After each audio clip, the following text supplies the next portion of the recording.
Welcome back to the Time for Heroes podcast. Welcome back to the podcast. This week's guest is Dean Fairhurst. Dean was a front man in Slydigs, and then during the pandemic, he started a new venture called Standin Man. So we're going to talk about the two bands plus a lot of other things in between. Just kind of to start off, Dean, just tell us a bit about your early life growing up, where you're from, and what life is like for a young Dean Fairhurst. What was life like? Okay, good question. I grew up in a place called Warrington, more specifically, a smaller village of a few thousand people called Burton Wood, which is a particular place. But I had a nice upbringing, and it's sort of in the countryside to some degree. There's elements of sheep and farm animals in and around that place, but it has character. That's definitely a thing you can say about Burton Wood. My upbringing was not too dissimilar from a lot of people in that area, sort of working class upbringing, sort of always elements of trauma throughout your younger years. And I know people had harder upbringings than I would, but certainly for me, as who I am, it was always, there was elements of sort of traumatic experiences, parents breaking up and this thing and one thing and another. But then I spent a lot of time with my older brother, Jimmy, or James as I call him. And we used to play a lot of sport when we were younger, especially rugby. My father played professional for Wigan, captain Wigan, and played for Warrington. Right. In the 80s. So just naturally we picked up the rugby ball, and we'd always have a rugby ball in our hands since a very young age. So we'd always be out and playing and doing those things. My father always, usually he also, after he sort of finished playing rugby, he worked in and around from like sales point of views and different jobs. And he, on the side, he would always play in an Irish band. We have a sort of Irish relatives, Right. or some sort of loose connection to Ireland. So he would sing a lot of sort of Irish songs, which I would watch him from time to time sing in a band. He didn't really play an instrument. I think he played the barrel a little bit, very loosely, but he would sing. He was very good at entertaining. So I would watch him there. That was sort of a first initial introduction into some sort of performance, I suppose. But he was a minor when just before he started playing rugby. My mother was a hairdresser, and they split up when we were a little bit younger, so we'd live from one house to the next, sort of thing. And then at the same time of sort of listening to all the Irish music, I knew all the Irish songs anyway. There would be many a time that my dad would be in a pub and have me get up when I was very young, standing on a stool singing Irish songs. It was always quite funny when you're in Ireland and there's an English boy stood up on a stool singing Irish rebel songs. People give you funny looks. But I love that idea of the camaraderie that you get in those sort of pub areas, and certainly the likes of the Dubliners and Christy Moore and all those songs, those irreverent songs about life. And certainly from a male perspective, it sort of inbred in me and indented into my soul, really, with regards to that sort of type of music. I always loved that music, and I always sort of think that was a catalyst in some ways of me getting into the idea of music and what it did to me. And then, my mum was always into great music. She always turned me on to the Beatles, as well as different bands, different all artists. She was into Squeeze and stuff like that. I became fascinated at a young age certainly about the Beatles. The Beatles, as usually, the stereotype of a band that ignites some sort of flame within many artists, certainly from this area. So I was obsessed with the Beatles at a young age. Then, my as I got older, my brother he was sort of he got scholarship at playing for Bradford. I was sort of playing at Warrington Wolves rugby when I was really young. Didn't really see that much future in it because my head had gone in different directions. That introduction of alcohol and women is usually the way. So, Yeah. and then I wanted to sort of explore my fascination with music. I remember having in my school years in high school, just forcing someone to forcing one of my parents to buy a Walkman, one of those Walkmans, Yeah. take what, and I'd have like the lead for the headphone through the sleeve, and I'd just sneak it into class, and I'd just listen to music all day. I'd go through so many tapes that they would be unplayable by the time, I'd finished sort of had enough of that. I just listened to them in and out, keep turning the tape all the way through the day in school. And we'd always sort of swap with friends, different sort of tapes, and I'd steal a lot of music from my brother. I remember my brother buying Ocean Colour Scene, I think it's Muscle Shoals, and Hmm. stealing that off him, becoming fascinated by that. And it was just a big journey on where I went next. I wasn't really restrained by what type of music I was listening to. I was sort of, even from a young age, I would listen to any sort of type of music, not just sort of guitar music. I'd be excited by any of it, really. A lot of the bluesy influences and rock and roll influences of the Beatles, because I was obsessed with the Beatles. Then it would, my exploration into their influences would become deeper and deeper, and like Muddy Waters and Chuck Berry.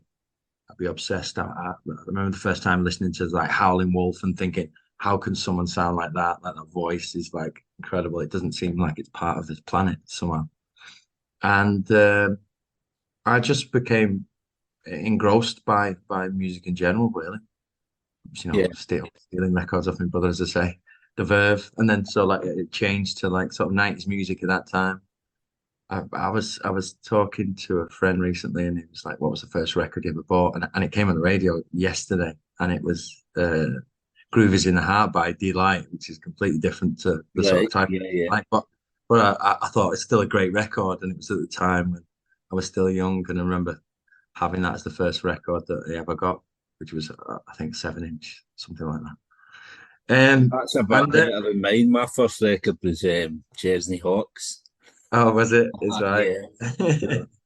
I'll just out myself here. I don't usually like to embarrass myself, but You don't know when you're young anyway. I'm sure I've bought some terrible records that I'll never tell anyone.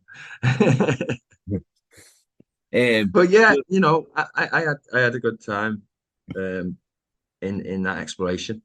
I found, I think my mother, I forced her to buy me an acoustic guitar down in Cardiff. My brother went to university in Cardiff, and I visited him quite a lot. And then me and mum went down once, and I forced her to get me an acoustic guitar from the guitar shop there. He had a great guitar shop there. I can't remember what it's called. I don't know if it's still there. It's right near the castle, just opposite the entrance to the castle there.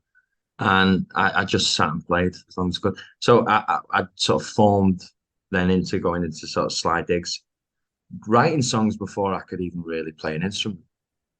right. Um, and I was learning guitar a little bit later, so I was like maybe 16, 17. I know a lot of people learn a lot earlier because there was no instruments around my house at the time. As I So say, did you study music or in like that at school? I did I did later on into college, and then a little bit of university in John Moores in Liverpool. But that was at the round of the time things were kicking off with Slydigs, and then we were sort of going out touring and doing those things. So I did finish it, but I lost interest certainly by the end of it. That was like popular music degree. But you're naive when you're a kid and you do Yeah. those things, but you just want to do. There was only one thing in my mind that I wanted to do, and that was to travel the world and play music and write music. That's sort of not left me Right. that desire, overwhelming desire to create. I think I've got. there's an urge in me that needs to do it. It's like a need to create, and I don't know what that is. I think it's fascinating. I'm forever analyzing myself. I can be accused of it. My brother as well, to some degree, of being armchair psychologists in the way of trying to, self-analyze, I suppose, and to do better. But this thing about music and why we both create, because now he's very successful in his endeavors as an actor and as a director and as a producer of theatre, for Right. non-going sort of theatre companies. He's got a theatre company called Not Too Tame. They've done very well, and I've done things with him from sort of a music director point of view, traveled to China and stuff like that. So he's been a huge catalyst for me, I think, to finding that sort of artistic voice. Yeah, he's inspirational in many ways, Jamie. So, how did Slydigs come about then? How did you form the band, and who was in the band to So, begin with? so we had originally it was me and the guitarist Louis, main guy. We started. Did we have an idea of forming? I think we both had an idea of forming the band. It was at the time when the music industry was good, in the sense that the Strokes had been out, the Libertines had been out, the Arctic Monkeys were out. I remember first hearing the Arctic Monkeys, and I'd met a girl just on a night out, random night out, young in Warrington, and I'd woke up in the morning, sort of hungover, looking at my phone and getting a text off someone saying, "Oh, I've got tickets to V Festival in like Chelmsford," and I couldn't remember who it was. It was like heavy, young hedonistic life. And anyway, make a long story short, I just met this girl randomly. I must have been telling her that I'd really want to go to a festival. I'd never been to a festival before properly. She invited me to a festival. There was like four of her mates that was in the car, and she was driving down. Her mother was taking us down to the V Festival. And she put on a CD of the Arctic Monkeys before they were even big. And I was like, what's this? Right. It's like George Formby with guitars. It's like, this is great. Um, and in around that time, we were sort of forming Slydigs. Me and Louis would play a lot. We'd have like a tape deck, and we'd just start writing before we could sort of play guitar. He'd sort of learned before because his dad played guitar. I hadn't really learned that much, but we were just constantly playing in our own rooms, and then also we'd meet up and we'd put you know, a tape deck in front of us and just start recording things and writing together different ideas and riffs and then we asked one of our other mates who wasn't necessarily musical at all, really, less musical in the family sense of as I, to become the drummer. His name was Chris Finner. So we started learning. He was learning as well the drums, and then we had a bass player, Adam Thornton, all from school really, all Right. from high school. And then we just started to try and formulate some sort of noise and organize that in some degree. And like every band, we were pretty terrible, I'd say. And then the songs started to there was something in the songs, I think, whether we were trying to, some of it was pastiche of the Libertines or, Arctic Monkeys. There was always an element in there that wasn't necessarily pastiche or wasn't necessarily just a complete rip-off. There was something unique about it, whether it Yeah. was some sort of lyrical part or tune of it. I don't know, but there was something. And we created like a fan base in the local area, so we would have like coaches traveling up and down the nation, really, to like Manchester, Liverpool, or down to London. We'd have like good following then, and I think mainly just because people wanted a night out and the music scene was good in that point.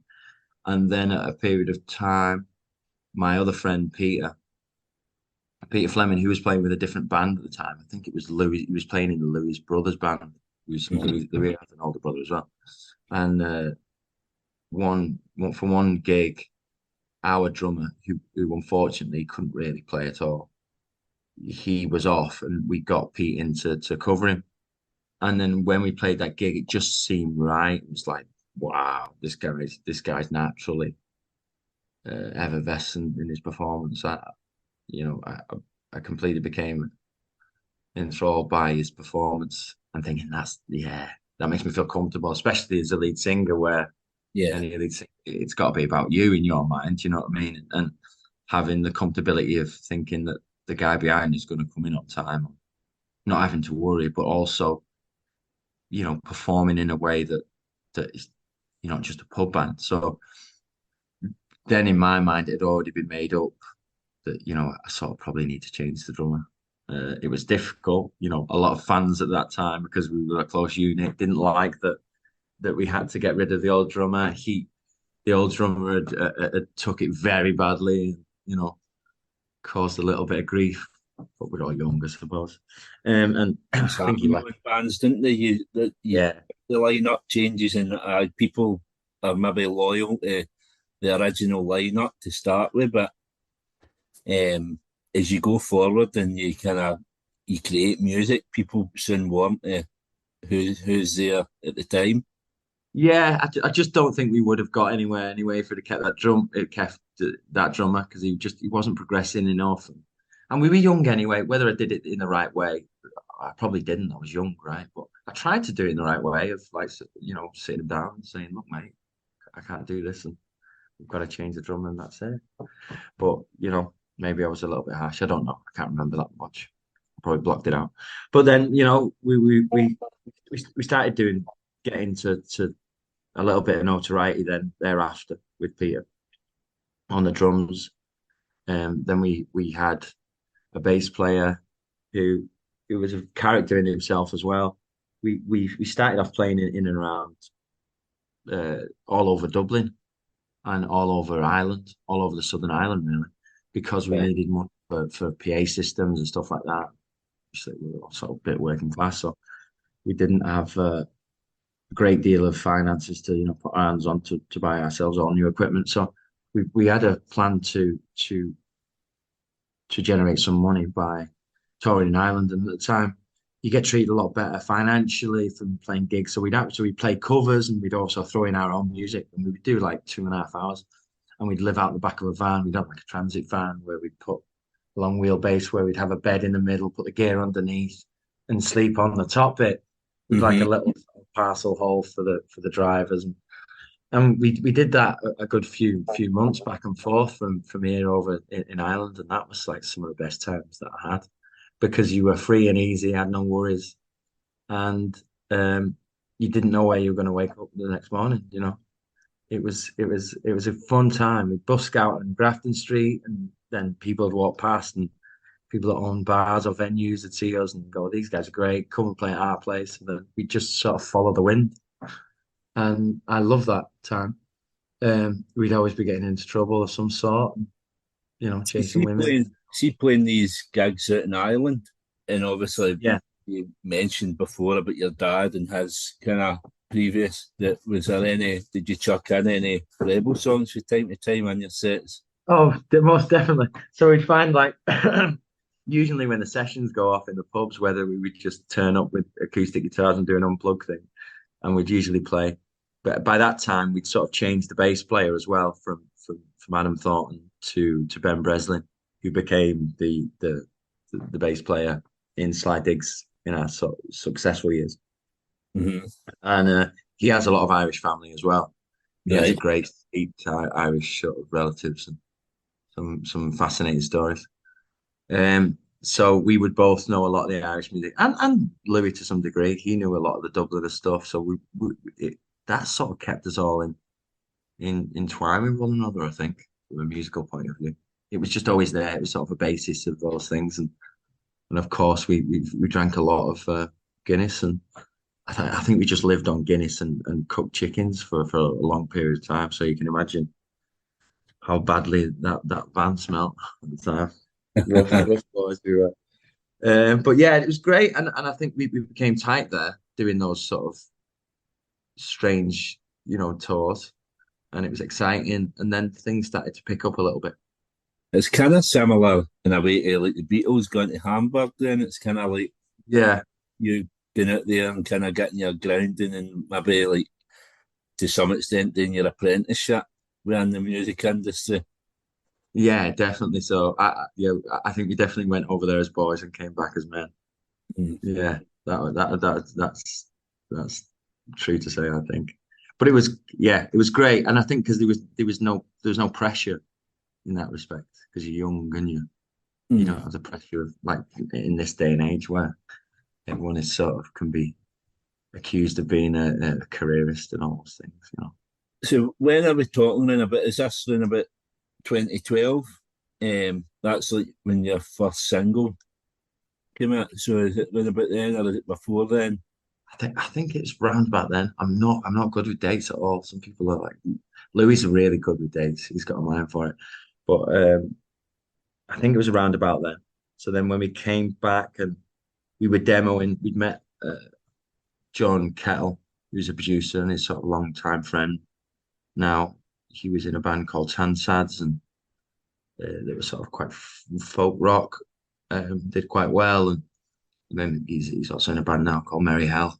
But he was the first producer that sort of got us and understood that we had something. So we put together a demo album then of material. We hadn't envisaged it being a demo album or an album as such. We were just recording one after another, just any ideas. We were shooting ideas then, whether good, bad, or indifferent. We were just trying to get them recorded, and we'd we'd work with him, and I love John. He has a sensibility about him that you don't see too often, and we've put together sort of some decent material, but again, we hadn't really pushed for them to be completely polished. And at that time, we found a label called Flick Knife, and they got involved to want us to sign us then. And it was quite quickly. There was a lot going on at that time for me, so it gets a little bit blurry. So I think it was Right. like 2014 where we basically signed the album to Flick Knife and signed with them. And I envisaged that it was going to be recorded again. That was my thought. Like, because they're demos, right? But all of a sudden, the album was released and it was out there. And, I think there's some really good songs on it, but a lot of them are demos in my eyes. A lot of sort of cringy lyrics, but it was good. It was a starting basis for me to know, okay, that's the right way to do it. That's the wrong way to do it. And then, Where can you get that album? Because obviously it's having a little look on Spotify. It's like nothing like that there. So where would you be able to find something like I think I don't know whether that album got taken down from Spotify. I'm not sure, did it? I'll have to check that one. But I think you can get it from sort of Flick Knife Records. that? Right. I'll have a Um, wee look for that. yeah, But would it been like your choice to take it down? As like I was watching something just the other day, and some podcast, and it was like another band, and they were talking about some of their early stuff and how they brought it out and it got them to a certain level, but then they take it down and re-record, um, because obviously there's mistakes in it, so they might want to, as they progress and get more fans, yeah. they want a more polished kind of product. So was it kind of your choice to take it down, or was it the record label's choice? It might have been mine in my silly moments, and not ultimately thinking back about it. It was what it was. I shouldn't really be too precious about it. I wouldn't mind to listen to it again. I've not listened to it in a long time. Just from curiosity, of course. I think at the time it probably clawed me in the sense that it was like that could be so much better. That piece of art could be so much better, but it's already out, and I didn't really have control over it. Mm-hmm. So, I think I think I probably sort of pushed to do that. I think because we probably thought it was going to be recorded again. So I think we took it down to be recorded again once we moved on and signed with the management of Trinifold. Yeah. But then I think we just ended up creating more music and trying a different avenues that way. So obviously you mentioned the boy for the keys, and he came out. I was listening to him a couple of days ago in a podcast, and that he just know him, his brother. It's him Yeah, that in the case. So it was his brother and like the singer and the lead guitarist were on a podcast and were talking, and they just happened to mention and Slydigs come into it. So yeah. which are fun. It's kind of a bit serendipitous, so to speak. Kind of like I'm getting you in the podcast, and then all of a sudden, out of nowhere, I'm listening to something else, and Slydigs get mentioned. So Yeah. obviously, was Ben local to the band as well? Then obviously he's feeling about there as well. So did you know him before he joined? Yeah, we sort of it was sort of a funny moment. I think we met at a festival. We were like staunch enemies, me and Ben, before I asked him to join the band. And I, Right. I was I was friendly with his elder sister. She was in so we knew each other in sort of high school, and then we were sort of staunch enemies for some reason. But he was just this little scrappy dude character. Got a chip on his shoulder like I did. But anyway, we become like sort of best of friends, and we met at a festival, some sort of inebriation going on, and then we sort of fell in love in that respect, and he joined the band. And when we'd sort of built up the profile again, and we signed with Trinity Management, then we got offered the American tour with the Who around North America, and we were trying to introduce a keyboard player at the time. Our keyboard player, who is now the bass player of Standin Man, Paul Glover, he he couldn't make the American tour, and then I was in a position to think, we need a keyboard player. I don't know how this is going to work. And at that time, Ben's younger brother, Ryan, Mm-hmm. who's the guitarist of the K's, he had just started learning guitar and also keys. And he was a shy boy, but he was nice. He would do totally different to his brother Ben. But I liked Ryan straight from the bat. And he's sort of suggested whether Ryan could do it.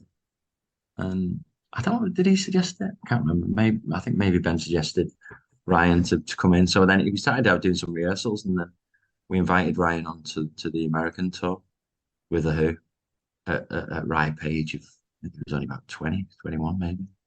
And Right. he came he smashed it, Ryan. He was very intuitive, and anything you asked him, he sort of went for it. And I love that about him. I sort of found some sort of connection with him. He reminded me as a kid, really. I What didn't an usually. opportunity for the boy as well at that age to like when you're going out and tour with the Who. That's Yeah, what a mental, way, man. what a way to cut your teeth, right? Yeah. And he took everything on board. He absorbed a lot of things. He's a smart kid, Ryan. And yeah, he enjoyed it. I think I remember we were playing somewhere in Seattle, maybe, and I just wanted to mix the set up, and we hadn't really rehearsed the song that much, and it was just the main instrument is from keys, and it was like the big intro of keys. And I was like, Ryan, just go and play it. And he's like, he didn't say panic or anything like that. He just took it on board and went for it, and he smashed it. It was great. Yeah, we had some good times. I still speak to him regularly. He's a good So lad. how was that then going out and tour with a band like the Who? Obviously, I mean, like you mentioned the Beatles. I'd imagine the Who were kind of big in your life as well. So how was it going out and tour with somebody like that? It was a bit surreal, really. I don't think we sort of, in my mind, it was that imposter syndrome to some degree, but I was just like riding the wave. I remember doing sort of interviews for the BBC Northwest, and Ben's had a quib about, it was like jumping in at the deep end, getting thrown in at the deep end, and it was to some degree, but we dealt with it. And when when we were traveling, or when we got offered it, we had a bit issues with two of the members not being able to get passports. We got passports rejected, so we were actually rehearsing with two other members, and one of that, Ryan, was supposed to be playing bass, I think, because Really? bass player and the lead guitarist couldn't get over, didn't got the visas rejected.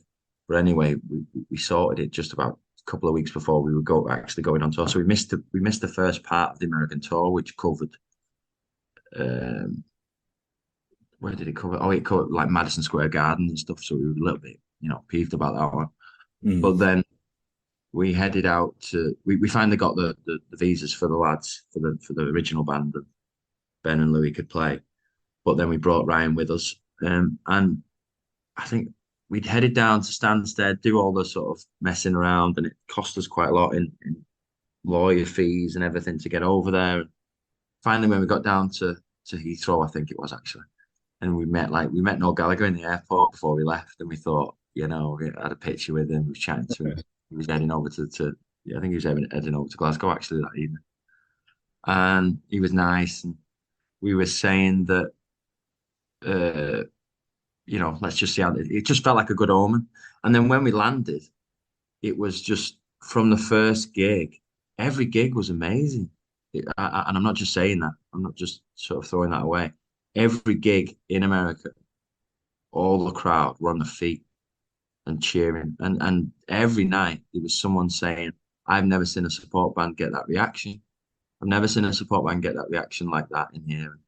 People in the Who were saying the things, and we're pricking up the ears of Pete and Roger to some degree, and we chat with them, and they were very kind and nice and offering advice of things. And but we were like pricking the ears up of everyone. And I remember playing like at LA Staples Center. And we had like big labels coming down, and they were saying the same thing. I've never seen a reaction like that from a support band. We had everyone on the feet, and this is from the holy grail of one of the bands of the pinnacle of rock legends. This is the music that we grew up on listening to. And if you think about it too much, you probably get like bogged down in the thought of it, and it can, I suppose it can create some sort of anxiety if you try and think about it. If you just sort of ride the wave, which it felt like I did, I didn't think I could do anything wrong because everything just felt right, and I was calm in my mind, and every performance just seemed to like nothing can go wrong. And one of the first gigs that we played with the Who in the UK, I think it was the first gig in like Liverpool Echo when it was the Echo in Liverpool. But after the first song, like strings snapped, everything that could have gone wrong went wrong. Guitarist pants fell down, all this stuff.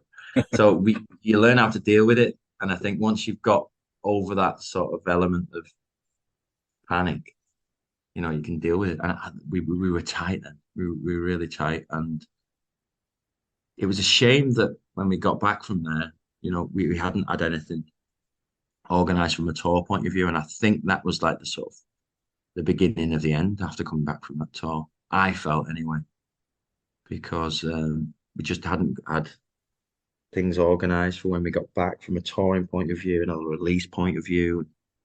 We sort of Yeah, I mean, well, that's the thing because I was going to ask kind of if there was like a visible spike in um, fans like after that tour, if you were getting more like American fans, but what you would have really needed to do is have a single to come out for them to go and search for and consume really. So if you've not got that to fall back on, yeah, definitely. I think we're very unlucky in many ways. As anyone that's in this industry knows, you can work you've got to create your own luck, but there's a certain element of that luck that you have zero control over. And you've got to have the right people around you, because it's the people that are not playing the instruments that are going to get you where you need to be. There's no question about that. You ain't got this idea of doing things on your own. You can't do it without the people in and around you of any band. And I think your head has to be on the right sort of. It needs to be in the right zone of how you push forward. You have to be a bit more clinical. Certainly, at that time as well in 2016, it was like in between scenes as well. 2016 seemed a bit weird for us. So then we we didn't have it planned. What we should have done to some degree, I think, is spend the whole year in America and just push that territory and Mm. done those things and played more gigs, and which we would have loved and done. Certainly, we had the visas to do it. We just hadn't had the foresight of what we were doing, because it was a big train. We went from playing very small venues to arenas. There was no in between there really. There was no like There was no sort of big gradual journey and building up that fan base. Certainly, like what the K's have done, which is amazing, and I think they've done it the right way.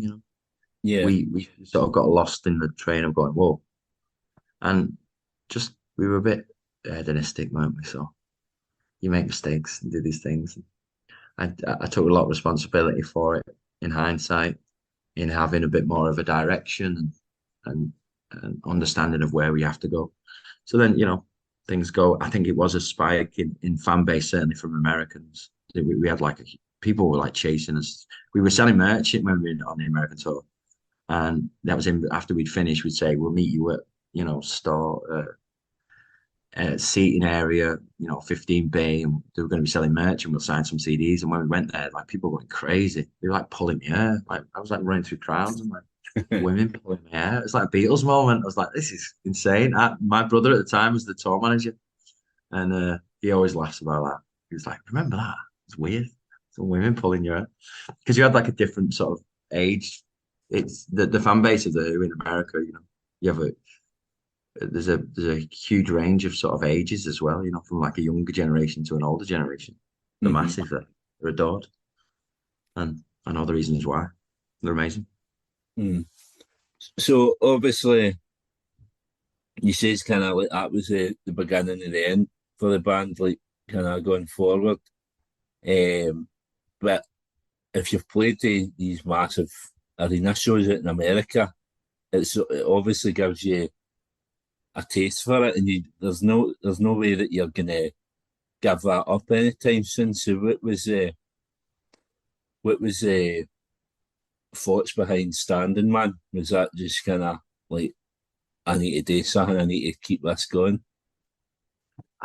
Yeah, I couldn't not do it. I couldn't not create, and ultimately I sort of, after making the decision of sort of putting the band on hiatus or whatever, after the sort of Who tour, just to sort of connect that, after that we'd done the original 2016 Who tour around North America, we came back and one thing after another didn't go the right way we wanted, and we didn't have another tour sort of lined up of our own gigs and releases and all these things that we just hadn't planned for properly.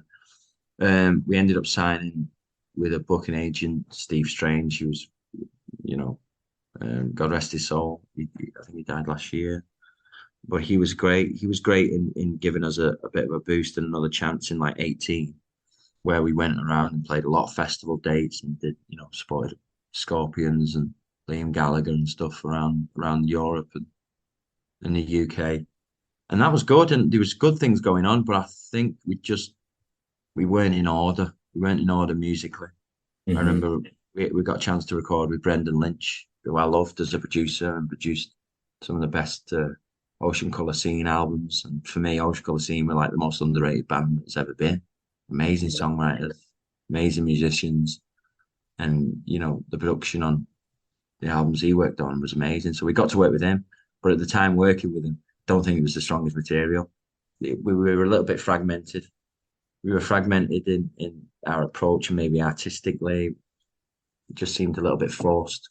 Anyway, we did that 2018 tour and played Isle of Wight main stage and all those things. But then I think coming out of Hyde, something happened at Hyde Park. We played at Hyde Park supporting Roger Waters, and it was like technical issues, and I think it was just a little bit too much for me. I felt like we drifted apart in what we wanted, in what things that we wanted, and our outlooks as individuals. I don't know, but anyway, we had to sort of move on from there. And Hmm. then you have that lull, as anyone does, coming out of something that's so big and such a big part of your life. Slydigs was a massive part of my life. I was thinking about it day and night. And, you know, you go in that lull of some sort of depression to some degree. And I spent a few days in bed, and then after I got it out of my mind, I was like, right, well, I've got to do something else. So I didn't really think about it too much. I just asked Peter, the drummer. Was it literally a few days? Just obviously, as I said last night, I spoke to Billy Bibby, and obviously, Yeah, um, Catfish, when yeah. that ended, he said he couldn't pick up he couldn't pick up a guitar for like 2 to 3 months. Um, I I didn't do anything for a couple of days. Mine was a couple of days, and then I was like, no, no, no, I ain't dying. Yeah, I think if I'd have not done anything, that'd have probably been the end of me. It probably took a long time to get back up, and there was right. something in me that was like, I've got to get up and do something. I've got to get up and write, I suppose. And then I started writing little bits, and the management were asking, what we're doing, whether I was going to do a solo thing, and I thought it was a good idea. They sort of asked if I was going to do another adventure. I started thinking about it. And then, I always liked playing with Pete. He's sort of, as the drummer in Standing Man, as he was in Slydigs, he Uh-huh. brings something out of me as a songwriter. He's very easy to work with in being able to bring new material and seeing what he's going to play on it. I usually can ask him to do certain things if I want a song to sound that I've already got the vision in my head or the landscape of it in my head. It usually picks up what I want. And then also he brings his own little element to him when I've not got an idea from a drum perspective. And having that is very useful for a songwriter, I think, especially in rock bands. So I just started formulating it. And again, like I did with Slydigs, I was running before I could walk, really. Like having to plan things out a little bit more strategic. I can just be a little bit of a bull in a china shop sometimes. So then the catalyst and the idea of starting Standin Man was based on that I could do this thing on my own. I could do acoustic thing. I always wrote folk music. I always was interested and loved that thing, but it just didn't seem right for me. It didn't seem right going under my own name as well. And I just wanted it. I still get the buzz of hearing drums and guitars and loud rock and roll, really. So, I started writing music again. It felt like fresh again. I was apprehensive, of course, because you sort of shed your skin a little bit and how this was going to formulate. I know that the name had come around about seeing some article in 2013 from a protester in Turkey against the sort of government who was changing the governments, and there was this figure that kept appearing and standing in front of what would be the Houses of Parliament, I suppose, or Hmm. the government buildings.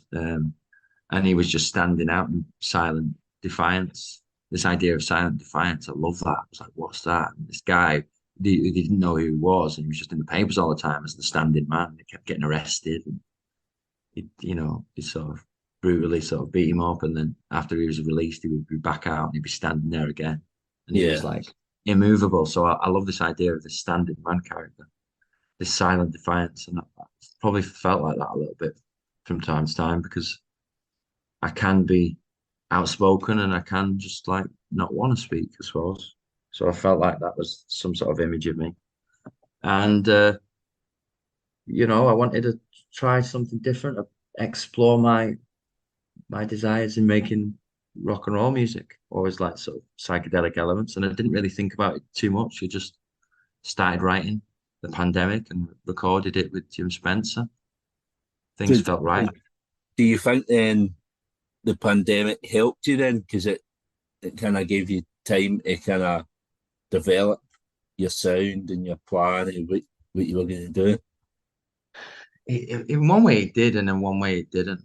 I think from as artists and creators, life has to be going on around you for you to pull Hmm. from, you know. And in that time, life was not. So you had to sort of dig deep in your memory bank, I suppose, to some degree. So it seemed a little bit harder to create from a song point of view. From a sound point of view, you know, I was always listening to music anyway there, and somehow things that you're listening to at the time seeps in and inadvertently, you know, what you produce is probably like a combination of all the things that you're listening to at the time, or Hmm. is the case, and what you music you're digging at the time. That usually works with me. But then I felt like I really had to dig deep in those things, and I wasn't again. I wanted to if I was doing a solo project of whatever it was, I wanted to release with a body of work. This idea of just releasing EPs was just not igniting my desires at all. I wanted to come out shooting with a body of work, and we created that. It's a body of work that I'm very proud of. It's been in the bank for a long time. We only started releasing music at the end of sort of last year, Uh-huh. and now we're heading out and itching to try and get the album out. And the album release has been delayed and delayed, and I get why because we have to be out on tour, which we finally are now. So, I think we're looking to release that around end of August, September time. Hmm. So I'll be happy just to get that out because one, I want to get it out in the public to hear it, but also, I like moving forward. I want to be pushing on to what I've got next. And I've been taking a lot of thought time and doing a lot of writing recently of what the next album's going to be. Right. It's My good that mind. you've got that kind of, Yeah. that you're already looking forward to the second album. So, I mean, as you say, you get like three singles out at the moment. Yeah. Be Your Own Messiah, If You Don't Know What to Do with Yourself, and Changing Wind. Yeah. As I mentioned before we come on, I just, I don't know how it came to me, but your second single, If You Don't Know What to Do with Yourself, just appeared in my consciousness a few months ago. And what I didn't say to you when I first heard it, and I thought, who's this? I thought it was Cooler Shaker. It sounds, Yeah.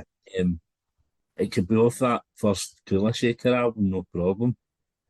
Um, I don't know, but were there any sort of influence? Obviously, if you were into like Ocean Colour scene and the Verve and all that, at that point, maybe they were a wee influence as well. I think so. Again with this album, I was like, I don't want to be constrained and tied down with thinking about things too much. I didn't want it to be contrived. I just wanted to go, what is coming out of me at the moment? What am I writing? And it came out that way. I didn't really think of an influence of going, oh, I want to sound like Killer Shaker or I want to sound like this. I was just like, well, how am I feeling today? Let's write this song. How does this sound? And then obviously when I write on acoustic anyway, so all my songs are pretty much on acoustic, a little bit on a piano now and again, but I can't really play that well. Hmm. So um, they'd all probably be on acoustic, and ultimately acoustic guitar from an instrument is probably one of the hardest from a melody point of view and a creative point of view. Out of all the sort of guitars or pianos are a lot easier to come up with a melody. Um, so I like that challenge, I think. And then when it gets to the sort of studio time of how we sort of molded that sound, it was working with the guitarist, the Standin Man of, Joe Caveney. He's very good, and things it just seemed to fit. It was like, right, okay, that sounds right. It just sounded right to me. Working with Jim Spencer, he was good in working different elements of it. I think there's a few of the songs on the album that are reminiscent to some degree of that 90s sound. But then there's also I think it's safe to say that a lot of them have their own unique sort of modern sound to them from a sonic point of view. Definitely. Right. So, I mean, obviously, Jim Spencer's worked with Johnny Marr in the past. So, Yeah. you're working with a lot of decent producers that's going to spur you on to kind of create something that's going to stand the test of time. You would think. Yeah, definitely. He yeah, of course he's putting his name to it as well, isn't he? And Henry Broadhead, who helped produce some of the tracks and was mixing and helped with the drumming, a lot of the drumming aspects of it. They influenced a lot of the album, and I liked that. I didn't want to be too. I could have produced it. I think at the beginning when I was looking at producing the album, I was thinking I'm going to co-produce this, but then I just like to take a little step back from it and I let them do their work because sometimes you can be a bit over controlling, I think. And I didn't really want to do it on this first album. I thought let the path take its own way and certainly let have involvement from the outside, and certainly from a producing point of view. Some producers need that, and I allowed it with Jim. And yeah, I do think it's his elements or his sort of touch comes out on the record as well. Hmm. So, you get a new single coming out in a few weeks. Is that right? Yeah, 23rd of June, I think. Yeah, I wasn't sure if it was June or July. That's how I was leaving it to you to give me the date. New single coming out, and then will that be the last single before the album? Uh, I think so. I think so. Um, we have just sort of started demoing actually newer stuff, so I don't know whether I just would like to mix things up a little bit, even maybe something that's not on the album. I don't know. I don't know. I'm always pushing new ideas, but keep getting knocked back. So I think it might be the last release. But people, it's funny now that people release 4 singles anyway before an album's out, isn't it? Some people release more, right? yeah, it's completely changed that. It's turned in its head the kind of the model. Yeah, releasing music. It used to be one single, then the album would come out, and then you'd maybe get another two or three after that. But it yeah, seems to be. I don't personally like it. I like to just get the album and hear everything new. So see yeah, an album these days, and you've heard a quarter of it already. yeah. It takes it And I away kind from of it, have doesn't to it? get Yeah, involved a wee bit. No, I think I feel exactly the same there, man. I think that that having enough that you give it as a full package. I still like the album idea. I think as I say from at the beginning, it's the body of work, so it needs I to be totally taken. get it the other way as well. Obviously, the music industry, they're kind of you need to build up a fan base and anticipation, and that's why they like to do drip feed it a little bit. Yeah, But yeah. it's just another kind of aspect to how the music industry's changed in it. No, definitely. It just changed certainly. I remember coming back into it with Standing Man and thinking, only a couple of years, but my God, it's changed so much. Mm. So much in the sense of the idea of this the disconnect, isn't there, from like social media and the platforms in which we listen to music. Whilst social media has these elements, so like the Instagrams, Facebooks, and Twitter and TikTok, they have you can there's music on that platform you can listen to it. But then the places in which people listen to music, like Spotify and Apple Music and all those things, there's a disconnect between those. While people can share from one to another, Spotify don't really make it easy for you to be, you know, sending fans back to like your social media so they can follow you and take your next thing. And that for me is like really weird. It blows my mind. I was speaking to the guy at the head of Amazon Music, the streaming platform recently. And I was saying the same thing. I was like, I wonder why that is. Why is that? Why is there still this disconnect? At least in the time of the early sort of 2000s and Active Monkeys times, like MySpace was good because there was a page of Yeah. content, social media, and then but you had music, you had the music there you could listen to, and I don't know why that is. Then that's the next journey, surely, that people have got to switch on to try and connect. You know, not everyone's happy the way in which music is put out in the world now. I did float this idea a couple of months ago to one of my pals. He's right into IT, and I did float the Yeah, idea of bringing back some sort of MySpace, specifically for music. yeah, Uh, but I've not got a spare £200 billion or whatever to. But I've got the idea in my head. Uh, yeah. so what's coming up then? Are you going out and tour again? As you get another, as you get another support with the Who? Have I got Yeah, that right? yeah. So we've got we've got the single release on this 23rd of June, which we're just doing a local gig in our hometown of Warrington. There's a one for this tour that we head out on like the 26th, and we're supporting a band called Vintage Trouble around Hmm. Europe and the UK, and that's about 22 dates, I think. And in between that, when we come home, we're supporting again the Who in St Helens on the 21st of July, with UB40 as well at the St Helens Stadium, yeah. So that's exciting. I feel like I'm back at it again. I'm Back traveling. out with your mates, then. Have you got a good relationship with the Who? Of how do you how do they keep coming back to you? Yeah, I think it's from the management, definitely from there that have put us on. But you know, we always have everyone's always been pleasant. The band as well as obviously Peter and Roger have always been very pleasant and kind.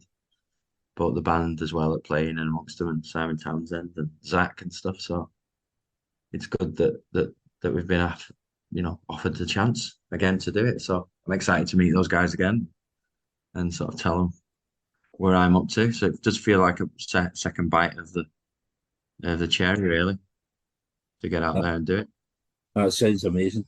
And what obviously when the album comes out, will you be touring that? Will you be doing like a Yeah, I think we've got an idea of some sort of headline shows in and around the album release there, and then potentially another support coming up later on in the year, another support tour. Because I think it's a good way to build up, Hmm. and it's good that bands are giving new artists on the scene chances to get out there. I'm always disturbed by huge bands giving other huge bands supporting roles. I Yeah, get yeah, that they've got to generate money, so I get that. But I think in this day and age, they've got to play a part in being able to help up and coming music because it's at their feet that the industry carries on and goes in a yeah. better way. The issues with like the venues and the grassroots venues having issues. But I think everyone's got to play a part in being able to help up and coming artists. Because if there's only some people helping up and coming artists, then the culture as we know it is gonna fucking die out, man. Yeah. You I know? noticed this a few weeks back. I seen Razorlight. Razorlight had announced a tour. It's like one of the big kind of outdoor outdoor shows, and they've Right, got like the the Hoosiers, I think, and the Feeling maybe. That's who they've right. got on with them, and you're like, one, they three bands probably don't need it as much as an up and coming band would need it, and again, like they bands don't really fit with Razorlight either. Yeah, Doesn't seem right.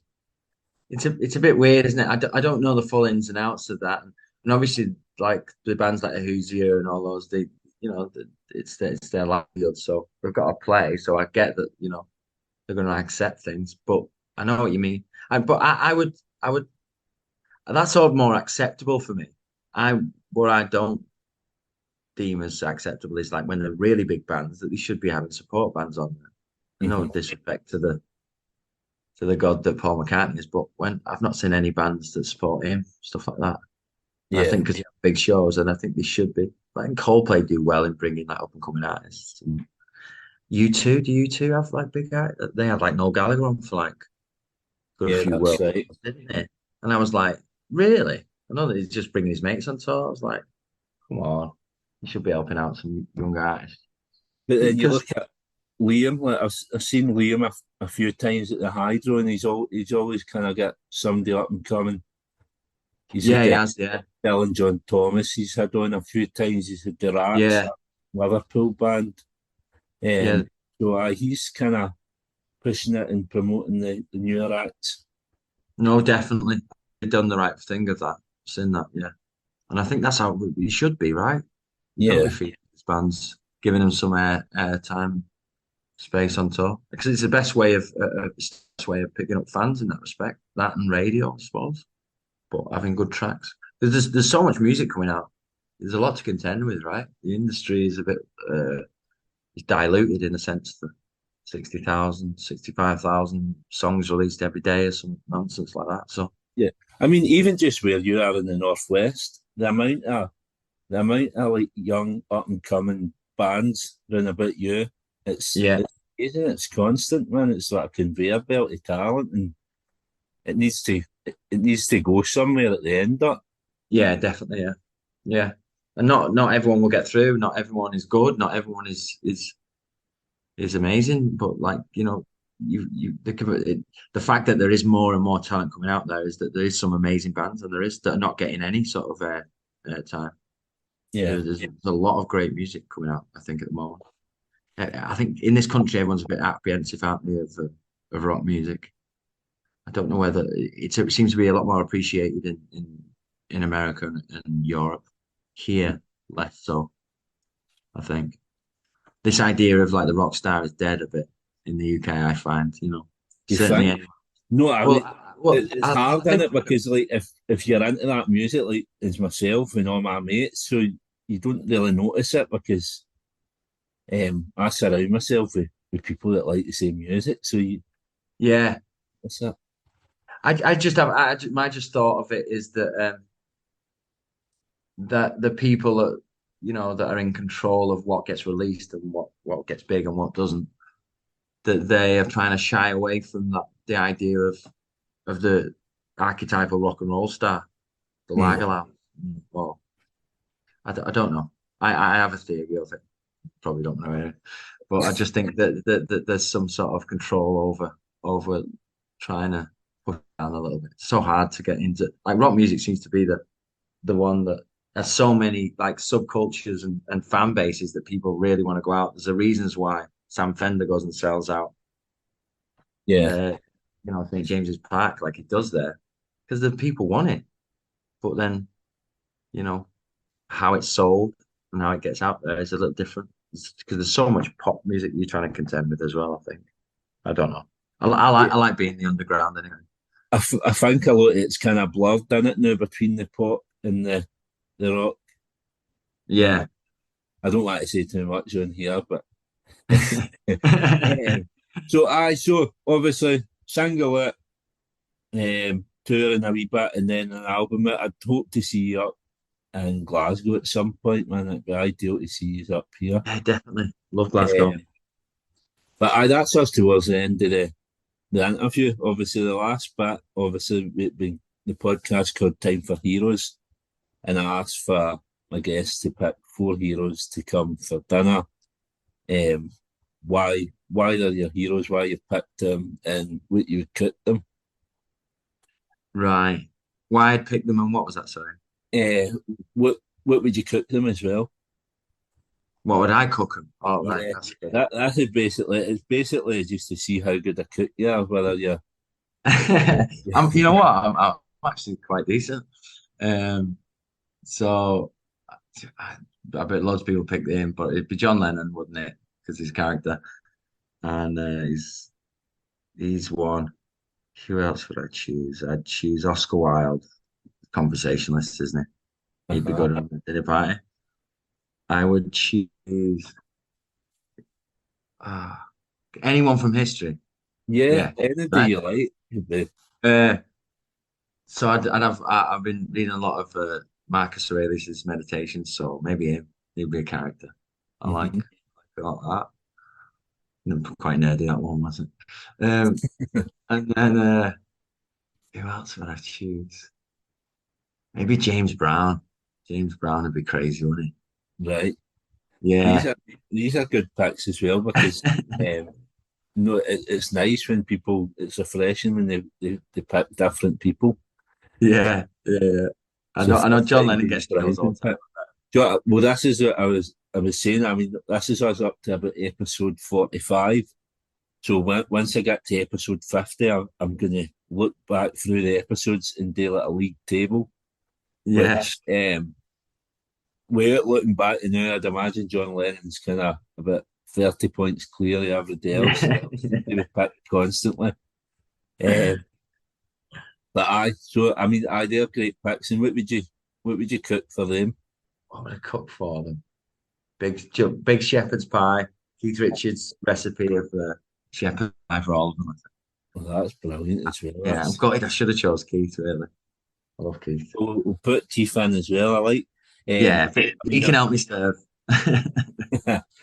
because I mean, nobody seems to follow the structure of this anyway. I had Gemma Clark for Baby Shambles on about Oh, episode nice. 20 or so, and she must have picked about 15 guests. So I allow honorary mentions and stuff like that. But Yeah, nice. it's a pleasure having you on the day, Dean. Just obviously before we go, where can people find you if they want to come search for you? Yeah, I think so. You can get us all on the streaming platforms on Spotify and Apple Music at Standin Man without the G, or you can follow us on the social media pages, which is again Instagram. I think is Standin Man without the G. Then we got Twitter is Standin Man, Standard_man, and all those things. But you can get us on our website, which is standinman.com without the G, man. Come and see us. Check us out.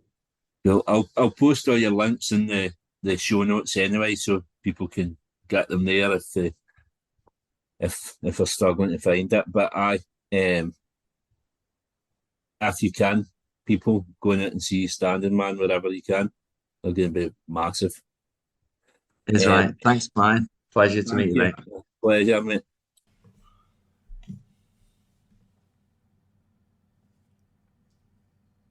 I hope you all enjoyed this episode of Time for Heroes podcast. If you would like to get in touch, the best way is on the Facebook page, Time for Heroes Podcast, or on Instagram at Time for Heroes Podcast, or Twitter at Time for Heroes P1, or drop me an email at timeforheroespod@gmail.com. You'll find Time for Heroes on all podcast platforms, including Spotify, Apple, Google and Amazon.